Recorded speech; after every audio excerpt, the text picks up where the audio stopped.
Good evening everyone, welcome back to Vidyarthi Cafe. आज हम लोग कक्षा 8वीं की जो न्यू बुक है उसका पहला चैप्टर पढ़ने जा रहे हैं। न्यू बुक जो है पीडीएफ में अवेलेबल है, ठीक है। सीबीएसई की साइट से आप डाउनलोड कर सकते हो और ऑनलाइन भी सर्च करते रहिए, जल्द ही ऑनलाइन मिल जाएगी, ठीक है। तो आज हम लोग पहला पार्ट जो है उसको पढ़ेंगे, देखते हैं उसमें क्या है। पहले पार्ट का नाम है समगच्छध्वम समवदध्वम। समगच्छध्वम और समवदध्वम, इस पार्ट का नाम का मतलब जान लेते हैं पहले। तो देखो, इन दोनों में सम उपसर्ग आया हुआ और यहाँ सम उपसर्ग का प्रयोग मिलकर अर्थ में किया गया है ना। सम उपसर्ग का प्रयोग हो गया मिलकर अर्थ में, और गम धातु का मतलब होता है जाना, ठीक है। और ऐसे कैसे यहाँ सम उपसर्ग प्लस वद धातु, और वद धातु का मतलब होता है बोलना। तो समगच्छध्वम और समवदध्वम का मतलब हो गया सभी मिलकर चले, मिलकर बोले, ठीक है। तो देखते हैं पार्ट में क्या है, ठीक। तो वीडियो आगे बढ़ने से पहले यदि आप लोग मेरे चैनल पर नए हैं तो चैनल को सब्सक्राइब करिएगा, वीडियो को लाइक करिएगा और ज़्यादा से ज़्यादा लोगों के साथ शेयर करिएगा, और वीडियो अच्छा लगे तो कमेंट करिएगा। चलते हैं आगे, ठीक। तो पार्ट की शुरुआत हो रही है। पार्ट का जो परिचय है, इस पार्ट में क्या है वो पूरा इंट्रो यहाँ दिया हुआ है, ठीक है। तो देखिए क्या है इसमें। देखो अध्यापक जो है अपने विद्यार्थियों से बातचीत कर रहे हैं, ठीक है। एक मिनट, वापिस चलते हैं नेक्स्ट पेज पे। हाँ एक मिनट, हाँ। तो देखो क्लास में सर आते हैं, आचार्य नमस्ते, है ना, करते हैं ना, ग्रीट करते हैं हम लोग क्लास में जब भी अपने अध्यापक आते हैं। अस्माकं विद्यालयस्य क्रीडा उत्सवे, अस्माकं यानी हमारे, विद्यालयस्य क्रीडा उत्सवे, विद्यालय के, क्रीडा का मतलब होता है खेल, और उत्सवे दो शब्द है ना, क्रीडा प्लस उत्सवे। क्रीडा उत्सवे का मतलब हो गया खेल उत्सव में, है ना, खेल दिवस पर कहने का मतलब खेल उत्सव जो होता है उसको। पाद कंदुक क्रीडायाम वयम विजयम प्राप्तवन्तः। कंदुक का मतलब होता है गेंद, और पाद कंदुक यानी कि वही, पाद यानी पैर, तो पाद कंदुक क्या हुई, फुटबॉल। यानी कि जो फुटबॉल की जो क्रीड़ा हुई थी, है ना, फुटबॉल। पाद कंदुक का मतलब क्या हो गया, फुटबॉल, है ना। और क्रीड़ा का मतलब खेल, तो क्रीडायाम में सप्तमी विभक्ति, और सप्तमी विभक्ति का चिन्ह होता है मैं पे पर, तो क्रीडायाम का मतलब क्या हो गया, खेल में। कौन से खेल में, फुटबॉल के खेल में। वयम विजयम प्राप्तवन्तः, हमने विजय प्राप्त की, है ना। यानी कि जो हमारे यहाँ खेल उत्सव हुआ उसमें पाद कंदुक क्रीडायाम यानी कि जो फुटबॉल जो खेल है, क्रीड़ा यानी खेल, उसमें हमने, वयम यानी हमने, विजयम प्राप्तवन्तः, विजय प्राप्त की, ठीक। तो अध्यापक बोल रहे वर्धापनानि अभिनंदनम भावताम, यानी कि आप लोगों को बहुत बहुत अभिनंदन। अपि भवन्तः जानन्ति, देखो जब सेंटेंस के स्टार्ट में अपि आया तो मतलब सेंटेंस यस नो टाइप वाला प्रश्न बनाएगा, है ना। यानी कि यस नो टाइप के प्रश्न होगा तो स्टार्ट में क्या लगा हुआ होगा, ठीक। तो अपि भवन्तः यानी कि क्या आप लोग, जानन्ति जानते हैं, यत, यत का मतलब हो गया कि, भवताम प्रतिद्वंदिनः, आपके जो प्रतिद्वंदी थे, जो अपोनेंट्स थे, कथम पराजिताः, कैसे हारे, जो आपके अपोनेंट थे वो कैसे हारे, ठीक। तो ये बच्चा कह रहा है आम, आम यानी हाँ, आम का मतलब क्या हो गया, हाँ, आम यानी हाँ, न यानी नहीं, आम। जानामि आचार्य, हे महोदय मैं जानता हूँ, है ना। मैं क्यों बोला मैंने, देखो जानामि उत्तम पुरुष का है ना, तो उत्तम पुरुष का करता है, तो उत्तम पुरुष का करता अहम होता है ना। तो जानामि, ये खुद की बात ही तो बोलेगा, जानामि आचार्य यानी कि मैं जानता हूँ, ऐसा भी बोल सकता अहम जानामि, एक ही बात है, तो मैं जानता हूँ। अस्माकं दलस्य क्रीडकेषु, अस्माकं यानी हमारे, दलस्य षष्ठी विभक्ति, षष्ठी का चिन्ह होता है कागे की, तो दलस्य यानी कि दल के, है ना, दल यानी टीम। क्रीडकेषु, क्रीडकः मतलब होता है खिलाड़ी, क्रीडक मतलब हो गया खिलाड़ी, और क्रीडकेशु में विभक्ति हो गई आपकी सप्तमी, और सप्तमी का चिन्ह होता है मैं पेपर, और ये बहुवचन है सप्तमी का, क्रीडकेशु, है ना। तो इसका मतलब हो गया खिलाड़ियों में, है ना। एक वचन होता तो बोलते हैं खिलाड़ी में, लेकिन बहुवचन है ना, क्रीडकेशु, बहुत सारे खिलाड़ियों में टीम में, तो क्रीडकेशु आया हुआ अर्थात खिलाड़ियों में, यानी कि हमारे दल के, हमारी टीम के खिलाड़ियों में परस्परम आपसी सम्यक सामंजस्यम आसित, आपसी जो सामंजस्य था वो बहुत अच्छा था। सम्यक का मतलब होता है अच्छा, सम्यक यानी ठीक कह दो, भली प्रकार से कह दो, अच्छा कह दो। तो हमारे दल के जो खिलाड़ी थे ना, उनमें आपस में सामंजस्य जो है बहुत अच्छा था, किंतु विपक्षी दले तत् नासीत। लेकिन विपक्षी दल में यानी जो हमारी विपक्षी टीम थी, अपोनेंट जो थे, उनमें वह तत् यानी वह नासीत न प्लस आसीत। नासीत का मतलब क्या हो गया, न प्लस आसीत, न यानी नहीं, आसीत यानी था, यानी कि हमारे विपक्षी दल में वह नहीं था। वह नहीं था मतलब क्या हो गया, आपसी कोऑर्डिनेशन अच्छा नहीं था। इंक क्लियर करते हैं फिर आगे बढ़ते हैं।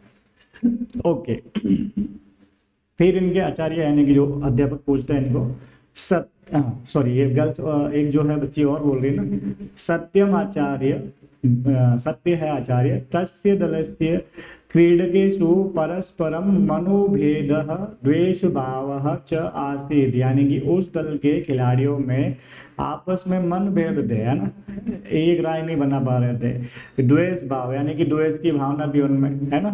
ते अन्योन्यम सहयोगम न कृतवन्तः, वे जो है एक दूसरे का सहयोग नहीं कर रहे थे, है ना। तो इनके आचार्य पूछ रहे हैं तरही वदंतु। तरही का मतलब होता है तो फिर, तरही यानी तो फिर, है ना। तरही वदंतु, वदंतु वद धातु है लोट लगा अज्ञात काल। तो कह रहे हैं कि तो बोलो या बताओ, विजय प्राप्ति अर्थम, विजय प्राप्त करने के लिए किम किम आवश्यकम, क्या क्या आवश्यक है ना। तो बोल रहे हैं जीतने के लिए क्या क्या आवश्यक है। ठीक, तो आगे देखो बच्चे क्या क्या बोल रहे हैं। तो एक बच्ची बोल रही है मिलित्वा कार्य करनम, है ना। मिलित्वा का मतलब हो गया मिलकर, कार्य करनम यानी कि कार्य करना चाहिए, एकता, एकता होनी चाहिए टीम के अंदर, यूनिटी होनी चाहिए। परस्परम सामंजस्य, है ना। परस्पर सामंजस्य मतलब क्या हुआ, एक दूसरे से सामंजस्य, कोऑर्डिनेशन अच्छा होना चाहिए। च आवश्यकम, है ना, यानी कि ये सब चीजें की आवश्यकता होती है। यानी क्या क्या है, मिलित्वा कार्य करना, मिलके कार्य करना, एकता, और परस्परम सामंजस्यम यानी कि आपसी सामंजस्य आवश्यक है। ओके, सत्यमेव उक्तम, आचार्य क्या कह रहे हैं, सत्यमेव उक्तम। सत्य मतलब सत्य, एव यानी ही, और उक्तम यानी कहा, यानी कि सत्य ही कहा। एषः एव संदेशः, यह, एषः यानी यह, एव यानी ही, संदेशः यही संदेश। वेदे, वेदे में देखो सप्तमी विभक्ति, और सप्तमी विभक्ति का चिन्ह होता है मैं पे पर। तो वेद का मतलब वेद होता है, सप्तमी विभक्ति तो क्या मतलब हो गया, वेदों, वेद में, है ना। संगच्छध्वम संवदध्वम इत्येन एव प्रदत्तम, यानी कि संगच्छध्वम संवदध्वम इसमें प्रदान किया गया है। मतलब यही सीख जो है, यही संदेश जो है, वेद का एक मंत्र जो है जिसकी शुरुआत होती है संगच्छध्वम संवदध्वम, उसमें यही संदेश दिया गया है। ठीक है, तो आप देखो एक बच्चा पूछ रहा, जब बात वेद की है, आचार्य कस्मात् वेदात ग्रहीतः एषः संदेशः। कस्मात् वेदात, देखो वेदात में पंचमी विभक्ति और पंचमी का चिन्ह होता है इससे। तो कह रहा है वेद से, वेदात का मतलब हो गया वेद से, कस्मात् वेदात का मतलब क्या हो गया, किस वेद से, है ना, किस वेद से ग्रहित लिया गया है, एषः संदेशः यह संदेश। कह च अस्य अभिप्राय, इसका अभिप्राय क्या है, और इसका अभिप्राय क्या है। वो पूछते ना, आचार्य बोल रहे ना कि भाई वेदों में यही संदेश दिया हुआ है। तो बच्चा पूछता है भाई किस वेद में ये संदेश दिया गया है, संदेश लिया गया है, और इसका मतलब क्या होता है। तो आचार्य रिप्लाई दे रहे हैं ऋग्वेद। देखो ऋग्वेद में सप्तमी विभक्ति है ना, और सप्तमी का चिन्ह बताया था मैंने मैपे पर। तो ऋग्वेद का मतलब हो गया ऋग्वेद में संज्ञान सुक्तस्य, संज्ञान सुक्त का, है ना। संज्ञान सुक्तस्य का मतलब क्या हो गया, संज्ञान सुक्त का। देखो जो ऋग्वेद है यानी कि जो भी वेद है उसमें अलग अलग सुक्तों में बटा हुआ, जैसे चैप्टर्स नहीं होते अलग अलग अध्यायों में या खंडों में बटे हुए होते हैं, है ना। जैसे हिस्ट्री की बुक चले जाओ आप, जैसे आप एसएसटी की बुक में जनरली पहले सारा सब्जेक्ट कंबाइंड आते थे, ठीक। तो हिस्ट्री वाले में पोर्शन में कुछ हिस्ट्री के चैप्टर होते हैं, ज्योग्राफी वाले में कुछ ज्योग्राफी के होते थे। उसी प्रकार से वेद भी जो है, वेद भी जो है सूक्तों में, मंडलों में विभक्त है। तो उसमें एक सूक्त है संज्ञान सूक्त, ठीक। तो ये कह रहा है ऋग्वेद में एक सूक्त है संज्ञान सूक्त, है ना। एषः मंत्रांश, ये जो मंत्र है यानी कि जो भी बताया था, समगच्छध्वम संवदध्वम, ये मंत्रांश है। किसका?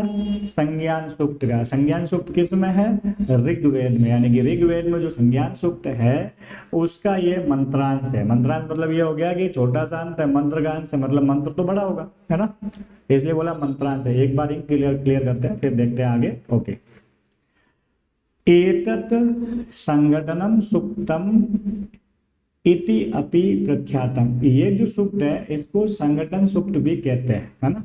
और यहाँ पे जो मंत्र है इनको, यहाँ इस संगठन सूक्त में जो मंत्र है उनको संगठन मंत्र भी कहते हैं। क्यों? क्योंकि इनमें आपस में सहयोग का, एकता का, है ना, ये संदेश मिलता है, इसलिए इनको संगठन मंत्र भी कहते हैं।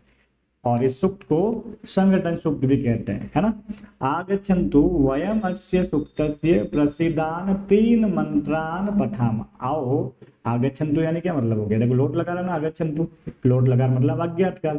तो कह रहे हैं आओ, है ना, लिखा हुआ है ना, देखो आगच्छन्तु, तो कह रहे हैं आओ, वयम यानी कि हम, अस्य सूक्तस्य प्रसिद्धान, इस सूक्त के प्रसिद्धान 3 मंत्रान यानी कि प्रसिद्ध 3 मंत्रान, मंत्रों को पठाम यानी पढ़ते हैं।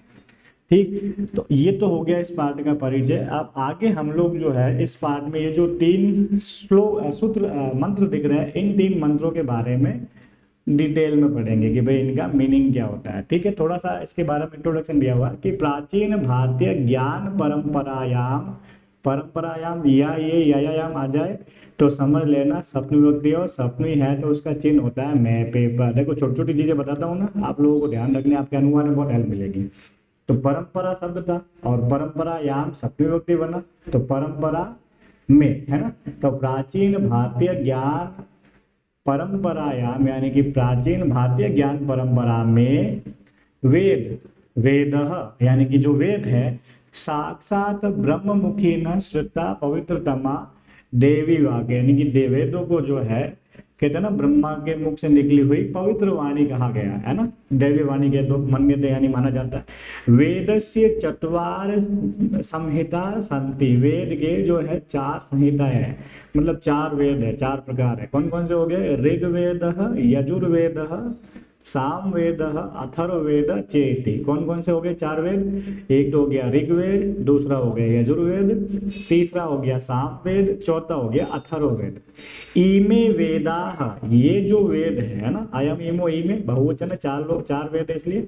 इमे वेदाः अद्य यानी कि आज विश्वस्य, विश्व के प्राचीनतम साहित्य रूपेण, प्राचीन साहित्य के रूप में विद्वत भी मन्यते यानी कि विद्वानों द्वारा माने जाते हैं, विद्वानों द्वारा इनको सबसे प्राचीन साहित्य माना जाता है। भवन्तः सर्वे स्नात्वा, आप सभी लोग स्नान करके शुद्ध वस्त्राणि परिधाय, शुद्ध वस्त्र पहनकर, पादत्राणम बहि स्थापित्वा, जूते जो है, पादत्राण मतलब हो गया जूते, बहि का मतलब हो गया बाहर, जूते बाहर स्थापित करके, बाहर उतार कर, अस्याम प्रार्थना सभायाम सब उपस्थिता संति, इस प्रार्थना सभा में उपस्थित है। देखो प्रैक्टिकली जो है ना भाई, वेद है या जो भी अपने पवित्र ग्रंथ है, चाहे किसी भी धर्म को, है ना, मानने वाले लोगों को उनके अपने अपने धार्मिक ग्रंथ होते हैं, तो उनको पढ़ने का या जो भी उनके जो है ग्रंथों का वाचन करने का तरीका है वो हमको फॉलो करना चाहिए। तो जब जैसे वेद पाठ होता है या अपने भगवत गीता का पाठ कर रहा है कोई, तो वही है कि आप अच्छे से स्नान करके, शुद्ध वस्त्र, साफ सुथरे कपड़े पहन के, जूते वूते जो है बाहर उतार के, फिर जो है उस प्रार्थना सभा में उपस्थित हो, है ना, ऐसा करना चाहिए कहने का मतलब। अतः आगच्छन्तु, इसलिए आओ, प्रणामांजलि यानी कि प्रणाम कृत्वा, है ना, यानी कि हाथ जोड़कर, नेत्रे मिलित्वा, आंखें बंद करके, एकाग्र चित्तेन समवेद स्वरेण, एक चित्र एकाग्र चित्त होकर, समवेद स्वरेण यानी कि एक स्वर में, वेद मंत्राणाम उच्चारण कुर्मः, इन वेद मंत्रों का उच्चारण करें। तो ये जो 3 जो वेद मंत्र है, इन्हीं के बारे में हम लोगों को इस पाठ में डिटेल में पढ़ना है। ठीक, तो ये 3 मंत्र कौन कौन से हो गए लिखे हुए आप लोगों के सामने। ठीक, तो देखते हैं इनको एक बार पहले उच्चारण करते हैं, फिर इनको डिटेल में देखते हैं। ठीक, तो आप लोग भी जो है हाथ जोड़ के, आंखें बंद करके इनका उच्चारण करने का प्रयास करें। ठीक, तो मंत्र क्या है? ओम संगच्छध्वं संवदध्वं संवो मनांसि जानतां देवा भागं यथा पूर्वे संजनाना उपासते समानो मंत्रः समितिः समानी समानं मनः सह चित्तम् येषाम् समानं मंत्रम् अभिमंत्रये वह समानेन वो हविषा जुहोमि समानी व आकूति समाना हृदयानि वह समानमस्तु वो मनः यथा वह सुसहासति। ओम शांति शांति शांति। तो आप लोग जो है मतलब वेद मंत्रों का उच्चारण जो है बहुत ही मनोयोग से और अच्छे से करना चाहिए। अब हम लोग इन मंत्रों को एक एक करके देखते हैं कि भाई इन मंत्रों में हमें क्या संदेश मिलता है ना, क्योंकि ये जो मंत्र है संज्ञान सूक्त में है और इसको संगठन सूक्त भी कहते हैं ना, संगठित रहने की प्रेरणा देता है। तो ये तीनों मंत्रों से क्या क्या सीख मिलती है एक एक करके देखते हैं। देखो पहला मंत्र देखो आपके सामने लिखा हुआ है, ठीक, जो अभी हमने पढ़ा था। पहले इसकी बात करते हैं। देखो क्या है मंत्र, मंत्र वही समगच्छध्वं संवदध्वं संवो मनांसि जानतां देवा भागम यथा पूर्वे संजनाना उपासते। देखो नीचे इसका अन्वय दिया हुआ है। अन्वय मतलब क्या हो गया, इसको सही क्रम में एक तरह से गद्यांश के रूप में लिखा है हमने। देखो यहाँ पे जो समगच्छध्वं लिखा हुआ है ना, देखो पहले इसको समझते हैं। यहाँ पे सम उपसर्ग है और गम धातु है, ठीक है। अच्छा एक चीज और बता देता हूँ, इसमें जो है तो लट लकारी लेकिन आत्मनेपदी के रूप में लिखा हो। देखो आप लोगों ने गच्छति गच्छत गच्छन्ति पढ़ा है, वो परस्मैपदी के रूप होते लट लकार के ही। आत्मनेपदी में थोड़ा लिखने का तरीका अलग होता है, यानी कि जो हमारे जो वैदिक साहित्य वगैरह उनमें जनरली ये प्रयोग होते थे आत्मनेपदी के रूप वगैरह, ठीक। तो आत्मनेपदी में लिखे हुए इसलिए थोड़े अलग है। आत्मनेपदी, सॉरी सही नहीं लिखा मैंने, वापस लिख लेता हूँ, आत्मनेपदी, ठीक है। इस पार्ट के अंत में इसकी जो एक्टिविटीज है उसमें भी ये दिया हुआ होगा, ठीक। तो मैं आपको बता रहा हूँ कि भाई आत्मनेपदी का है और लट लकार का और मध्यम पुरुष का जो है रूप दे रखे हैं यहाँ पे, ठीक है।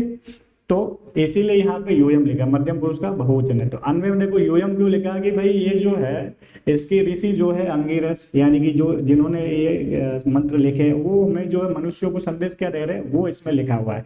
तो क्या संदेश दे रहे हैं कि यूयम समगच्छध्वं, यानी कि हे मानवो, यूयम यानी तुम सब, समगच्छध्वं, समगच्छध्वं का हो गया मिलकर चलो। देखो मैंने बताया था ना, सम उपसर्ग का मतलब होता है मिलकर और गम धातु का मतलब होता है जाना, तो यहाँ चलना आदि में हो गया।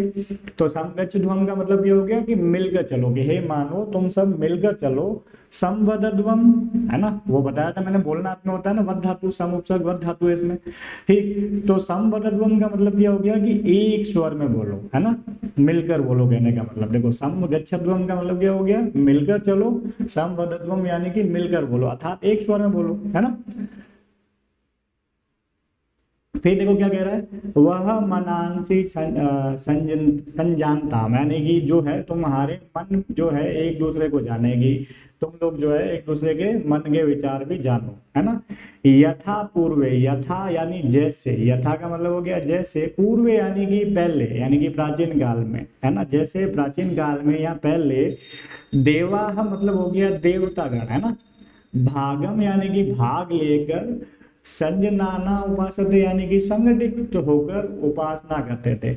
अब इसको अगर थोड़ा और करें कि जैसे पुराने जमाने के अंदर जो प्राचीन काल में जब सृष्टि की रचना हो रही थी, तो जो भी देवी शक्तियां थी, जो हमारे देवतागण थे, वो मिलकर सृष्टि के विकास के लिए प्रयत्न करते थे, कार्य करते थे, इसलिए वो सफल हो जाते थे। इसलिए हमको भी जो है सबको मिलजुल कर आगे बढ़ना चाहिए, सबको एक स्वर में बोलना चाहिए और एक दूसरे के मन को भी जानना चाहिए। थोड़ा और विस्तृत देखते हैं इसको, आगे चलते हैं, ठीक। अब देखो ये इसका भावार्थ है, आपकी बुक में भी है, थोड़ा इसको समझते हैं। देखो क्या कह रहा है, वेदस्य ऋषि अंगिरस, इस वेद के जो ऋषि है अंगिरा, है ना, अंगिरस जो ऋषि है, परमेश्वरस्य संदेशेन मनुष्यान उपदिशति। परमेश्वर का मतलब वो ईश्वर, षष्ठी विभक्ति, यानी कि ईश्वर के संदेश से मनुष्यों को, है ना, मनुष्यान विद्या विभक्ति क्वचिन, मनुष्यों को उपदिशति यानी कि उपदेश देते हैं। क्या उपदेश दे रहे हैं? हे मानवा यानी कि हे मनुष्यों, यूयम सर्वे संगच्छध्वम, तुम सभी जो है मिलकर चलो।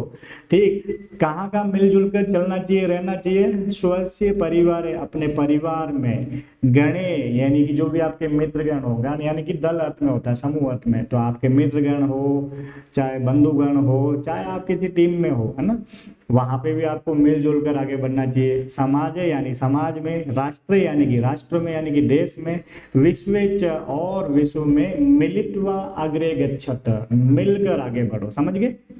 संभूय अभ्युदयम साधयत, और मिलकर जो है उन्नति करो यानी सफलता प्राप्त करो। संवदध्वम का मतलब क्या हो गया? मिलकर बोलो। अर्थात क्या मतलब हो गया?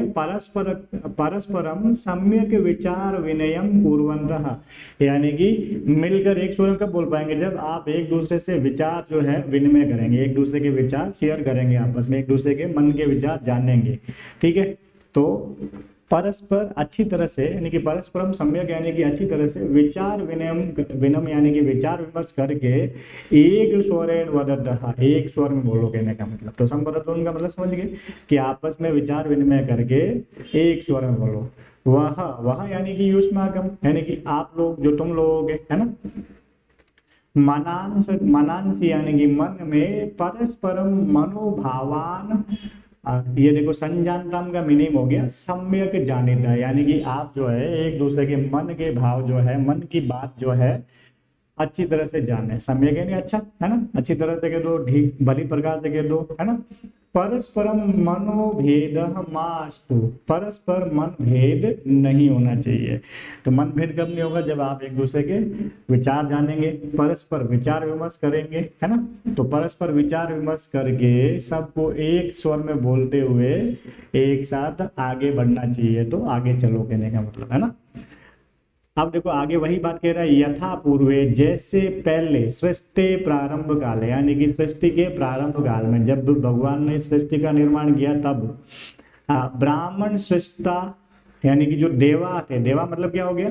ब्राह्मण सृष्टा, अग्नि वायु आदित्य ब्रह्मांडीय शक्ति, यानी कि जो भी है अग्नि वायु आदित्य इत्यादि जो ब्रह्मांडीय शक्तियां है, दिव्य शक्तियां है, ठीक, वो जो है भाग लेकर सृष्टि निर्माण से यज्ञ से साफल्यार्थम, सृष्टि निर्माण के यज्ञ की सफलता के लिए स्व कर्तव्यम, अपने अपने कर्तव्य को स्वीकार करके, संजाना नाम मतलब हो गया परस्परम उत्कृष्ट समन्वय पूर्वकम, यानी कि आपस में जो है अच्छी तरह से कोऑर्डिनेट करके, समन्वय करके, उपासते यानी कि अपने अपने कर्म का निर्वहन करते हैं।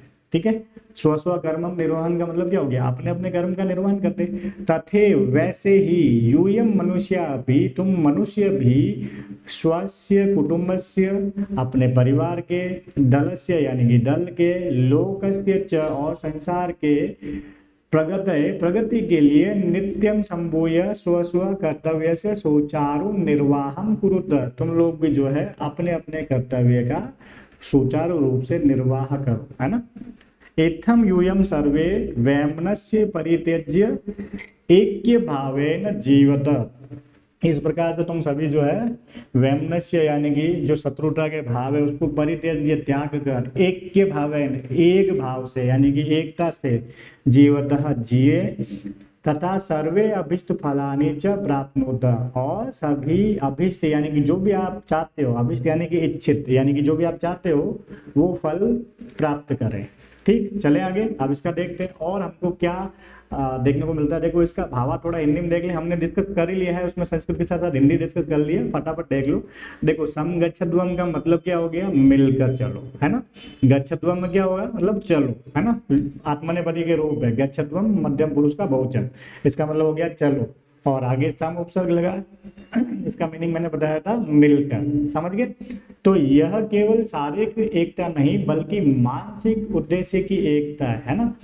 हमें अपने परिवार, समाज और जो भी संगठन है यानी कि आपकी टीम हो उसमें समुच्चय की भावना विकसित करने के लिए प्रेरित करता है। तो देख लो इतने से शब्द का मीनिंग कितना गहरा है ना। समगच्छध्वम का मतलब हो गया मिलकर चलना। अब मिलकर कहाँ कहाँ चलोगे, चाहे अपने परिवार में हो, चाहे समाज में हो, चाहे किसी दल में हो, किसी संगठन में हो, है ना, वहां पे मिलजुल कर रहने की जो भावना है उसका विकास करने के लिए हमको प्रेरित करता है, मतलब संदेश देता है कि मिलजुल के रहना चाहिए। समपदध्वम का मतलब क्या हो गया, एक स्वर में बोलो, है ना। तो यह मंत्र जो है सम विचार और संवाद की आवश्यकता को दर्शाता है। अब एक मत कब हो गया, आप जब एक स्वर में कब बोलोगे, जब सभी आप जो है एक मत हो जाओगे। एक मत होने के लिए क्या करोगे, आपको बात करनी पड़ेगी। बात करोगे क्या करना पड़ेगा आपको, आपको विचार विमर्श करना पड़ेगा, है ना। तो विचारों का आदान प्रदान के साथ साथ क्या होगा, समवेत स्वर में एक ही उद्देश्य की ओर बढ़ना। तो यहाँ संवाद में केवल ये नहीं है कि केवल विचारों का आदान प्रदान भी हो गया, आप बात करोगे, सहमत होगे, है ना, कुछ चीजों में समझौते करोगे, और श्रवण कौशल यानी कि बात सुननी भी है ना। सुनोगे, समझोगे, फिर आगे बढ़ोगे, कहने का तभी तो आप एक मत हो पाएंगे, और एक मत होंगे तभी आप एक स्वर में बोल पाएंगे, कहने का मतलब। देखो आगे क्या लिखा हुआ, शंभु मनांसी जानताम, यानी कि तुम्हारे मन एक दूसरे को जाने। ठीक है, तो मन के भाव जो है वो भी हमको जानने चाहिए। ठीक है, तो यहाँ पे मानसिक समरसता की गहराई को प्रकट करता है। सभी का मनोभाव एक दूसरे को समझने योग्य हो, है ना। आप मन के भाव जानना मतलब क्या होगा, एक दूसरे को समझने की कोशिश करना है। तो एक दूसरे की बात सुनेंगे, समझेंगे, तो क्या होगा, आपस में जो भी मतभेद है वो समाप्त हो जाएंगे, है ना। वैमनस्य की जो भावना है वो खत्म हो जाएगी और मैत्री उत्पन्न होगी, है ना। तो हम लोगों को दूसरों की बातें सुननी भी है ना। किसी चीज में अगर कोई व्यक्ति दूसरा नजरिया रखता है तो एटलीस्ट उसको सुनना है हमको, है ना। ऐसा नहीं कि अपने ही ठोक दो सब कुछ। तो सुनोगे उसको, तो समझोगे, तो आपस में जो अगर किसी चीज को लेके कुछ डिस्प्यूट भी है, एकता नहीं है आपस में, मन मुटाव भी है, तो वो धीरे धीरे समाप्त हो जाएगा, क्योंकि आप भी सामने वाले का पॉइंट ऑफ व्यू जानने की कोशिश करेंगे, है ना। ओके, आगे देखो क्या कह रहा है, देवा भागम यथा पूर्वे संजनाना उपासते, जैसे पहले देवता भाग लेकर एकजुट हुए थे, ये हम लोग डिस्कस कर चुके हैं। यहाँ देवता प्रतीकात्मक अर्थ में है। तो प्रतीकात्मक अर्थ मतलब क्या होगा, ये प्रकृति की शक्तियों के बारे में, यानी कि ब्रह्मांडीय ऊर्जा जो है उनकी बात कर रहा है। इन शक्तियों ने एक साथ अपने अपने कर्तव्यों को निभाते हुए सृष्टि का संचालन किया, यानी कि आज देखिए प्रकृति के अंदर हर चीज का अपना महत्व है ना। तो इससे ये सीख मिलती है कि जब व्यक्ति अपने सामाजिक उत्तरदायित्व को समरसता से निभाते हैं तभी सृष्टि की प्रगति होती है। ठीक, तो इसमें हमको क्या संदेश मिला, आगे देखते हैं। तो आज के समय की बात करें तो इस मंत्र का क्या महत्व है, यानी कि जो संदेश हमको मिला है तो आज के टाइम में भी बहुत महत्वपूर्ण है। केवल वैदिक जीवन का नियम नहीं है ये, बल्कि आज के समय की बात करें तो टीम वर्क, नेतृत्व यानी कि लीडरशिप, सामूहिक निर्णय, है ना, और रचनात्मक सहयोग के लिए मार्गदर्शक है ना। शिक्षण, प्रशासन, परिवार, पारिवारिक जीवन, राजनीति, हर क्षेत्र में इस भाव को अपनाना सफलता का मूल मंत्र बन सकता है। यानी कि आप कभी किसी टीम के लीडर हो, है ना, कैप्टन हो, या आप किसी टीम में हो, सामूहिक निर्णय ले रहे हो, या आप किसी ऑर्गेनाइजेशन के हेड हो, तो आपको ये सब चीजें करनी चाहिए ताकि आप सब लोग, आपकी पूरी टीम मिलजुल के आप जो लक्ष्य चाहते हो उसकी ओर आगे बढ़ सकते हैं, उसमें सफलता हासिल कर सके, है ना। चले आगे, तो देखो छोटे से मंत्र से कितनी बड़ी सीख मिलती है। चले आगे, दूसरा मंत्र देख लेते हैं। देखो इसको भी देख लेते हैं, हमने देख ही लिया है, ये भी वापस देखते हैं। समानु मंत्र समिति ही समानी समानम मनः सह चित्तम एषाम समानम मंत्रम अभिमंत्रये वह समानेन वो हविषा जुहोमि। देखो अब यहाँ अन्वय दिया हुआ, ऐसा मंत्र समानः, यानी कि ये मंत्र जो है समान चिंतन का है ना, समान चिंतन, समिति यानी उद्देश्य, समानी मनः, समान मन हो। ये क्या कह रहा मंत्र कि भाई हमारा सभी का चिंतन समिति यानी उद्देश्य, समानी मनः यानी कि मन समान हो। ठीक है, समानम चित्तम सह अस्तु, यानी कि यह मानसिक समरसता समाज को द्वेष मुक्त और सुखद बनाती है ना। यह लिखा हुआ ना, समानम मंत्र अभिमंत्रे समानेन हविषा जुहोमि। ठीक, और एक मंत्र और एक उद्देश्य से यज्ञ करे, यानी कि एकजुट होकर कार्य करे। तो वेद कहते हैं कि भाई हमको जो है सभी को एक भाव से और एक मंत्र और एक उद्देश्य से यज्ञ करना चाहिए। अब यज्ञ करने का मतलब क्या होगा, एकजुट होकर कार्य करना चाहिए, जिसमें क्या क्या चाहिए कि भाई समान समित ऐसा मंत्र समान, यानी कि चिंतन समान हो, समिति समानी यानी उद्देश्य समान हो, मन समानम यानी कि मन समान हो, है ना, चित्त सह यानी कि समान चित्त के साथ, मन के साथ, है ना, वह समानम मंत्र अभिमंत्र, यानी कि ये जो आपकी समरसता है वो समाज को द्वेष मुक्त और सुखद बनाती है। थोड़ा और डिटेल देखते हैं आगे, ठीक। और लास्ट में देखा ना, समानेन हविषा जुहोमि, तो ये कह रहा है कि भाई समान जो है उद्देश्य से और एक जो है मंत्र को लेकर हम लोग जो है यज्ञ करें, अर्थात एकजुट होकर कार्य करें। आगे देखते हैं, देखो इसका हिंदी में मीनिंग दिया हुआ है, इसको देखते हैं थोड़ा और। क्या देखो, समानो मंत्र मतलब समझ गए, समान चिंतन और विचार, है ना। समानो मंत्र मतलब क्या हो गया, चिंतन और विचार, है ना। यहाँ मंत्र का अर्थ केवल वैदिक श्लोक नहीं बल्कि संकल्प, चिंतन और दिशा भी है। तो आपका संकल्प जो है और चिंतन जो है समान होने चाहिए और दिशा जो है समान होनी चाहिए। सभी वर्ग, समाज के सभी वर्गों में विचारों की एक रूपता, लक्ष्य की स्पष्टता होनी चाहिए। तो समाज में जो है अलग अलग वर्गों के लोग रहते हैं, उनमें विचारिक एक रूपता होनी चाहिए ताकि विकास और शांति सुनिश्चित हो सके, है ना। आपस में कोई भेदभाव ना हो ताकि समाज जो है मिलके विकास और शांति की ओर अग्रसर हो सके, विकास कर सके और शांति की ओर अग्रसर हो सके। फिर देखो आगे क्या लिखा, समिति ही समानी, लक्ष्य और उद्देश्य की भी समानता होनी चाहिए। तो समिति का तात्पर्य है सामूहिक संकल्प और एकत्रित ध्येय, ध्येय मतलब वही उद्देश्य, है ना। जैसे कोई सभा या संगठन एक लक्ष्य को लेकर एकत्रित होता है ना, कोई भी संगठन बना हुआ है तो उनका कोई ना कोई ध्येय होता है, ठीक। तो उनके उद्देश्य और लक्ष्य जो है समान होने चाहिए। वैसे ही जीवन की यात्रा में समान ध्येय आवश्यक है।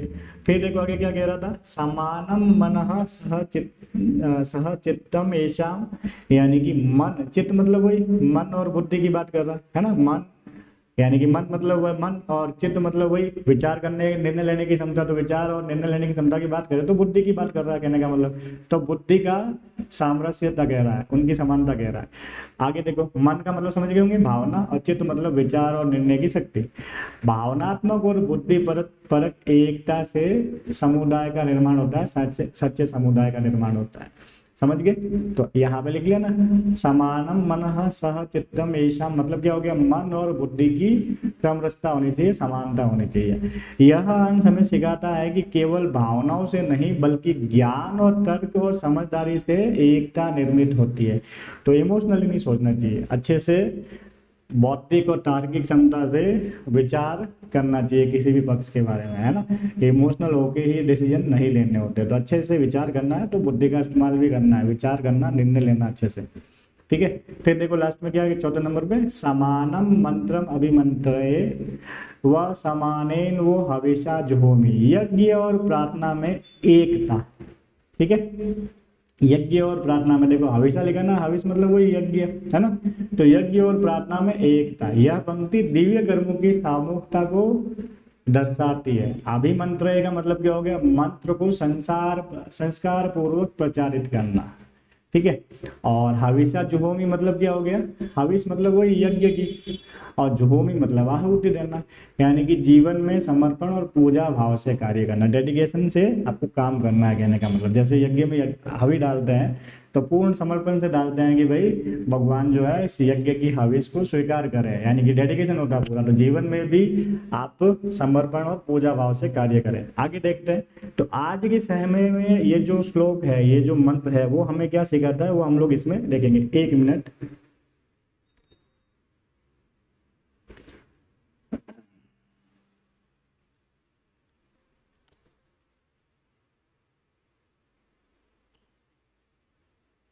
एक मिनट वापस चल रहे थे लास्ट में, ठीक है, थोड़ा सा बैक हो गया था